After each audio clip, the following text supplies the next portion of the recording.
Hai semuanya, kembali lagi di channel Portal Edukasi.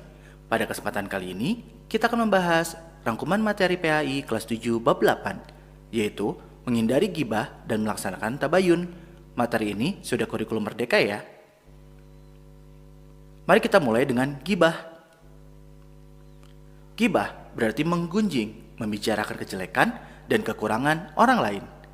Pada gibah, terdapat pembicaraan mengenai kejelekan atau aib orang lain, dan apabila dia tahu, dia tidak menyukainya. Islam melarang umatnya untuk gibah karena diibaratkan seperti orang yang memakan daging saudaranya sendiri yang telah mati.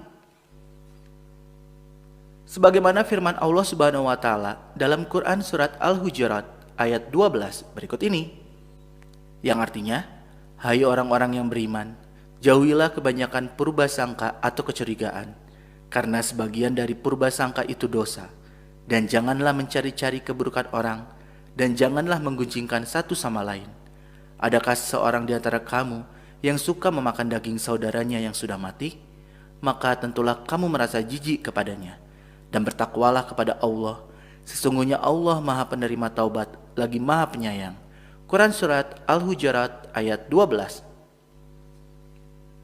Nah, karena Allah telah melarang manusia untuk melakukan gibah, jelas hukum melakukan gibah adalah dosa ya. Lalu kenapa orang-orang masih melakukan gibah? Ada beberapa alasan mengapa bisa terjadi gibah. Antara lain, membicarakan keburukan orang lain dengan keinginan mengangkat derajat dirinya sendiri, sikap iri terhadap keberhasilan dan kesuksesan orang lain, sikap egois yang cenderung merendahkan orang lain, balas dendam terhadap orang lain atas perilaku terhadap dirinya, amarah yang tidak terkendali, serta bercanda tanpa disadari dengan merendahkan orang lain. Lalu bagaimana nih caranya menghindari gibah? Caranya adalah berkumpul dengan orang-orang yang soleh, menyadari diri bahwa Allah Subhanahu wa taala membenci seseorang yang menggunjing, berintrospeksi diri dengan melihat aib diri sendiri dan selalu berusaha memperbaikinya, menjaga lisan, berpikir positif, serta memohon perlindungan kepada Allah Subhanahu wa taala dengan berdoa. Selanjutnya, tabayun. Secara bahasa, tabayun berarti mencari kejelasan tentang sesuatu hingga jelas dan benar keadaannya.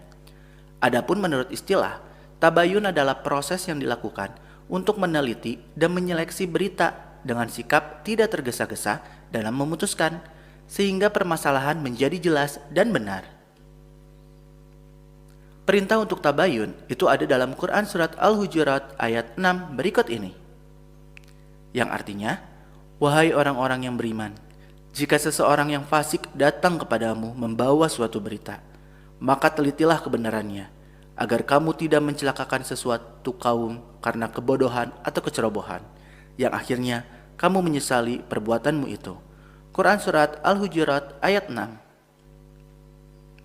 Tabayun saat ini merupakan tantangan tersendiri, apalagi di era modern. Sosial media menjadi sarang berita hoaks yang sangat mudah mempengaruhi kita. Berikut ini ada beberapa dampak negatif yang dibawa dari sosial media, antara lain kebebasan informasi yang cenderung negatif, seperti hoaks dan pornografi, sikap sosial yang melemah, serta kelalaian dalam kewajiban agama. Jadi bagaimana nih agar kita bisa bertabayun dalam menggunakan sosial media?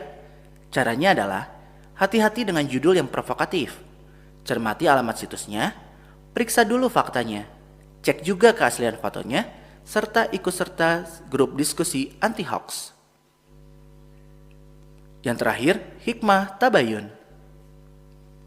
Ada beberapa hikmah dalam melakukan tabayun, antara lain, berhati-hati dalam menerima berita, menghargai orang lain sehingga tidak terjadi kesalahpahaman, berbaik sangka terhadap sesama sehingga dapat menimbulkan kerukunan dan kedamaian, persatuan dan kesatuan dapat terjaga dengan baik, serta menciptakan kerukunan dan kedamaian di masyarakat.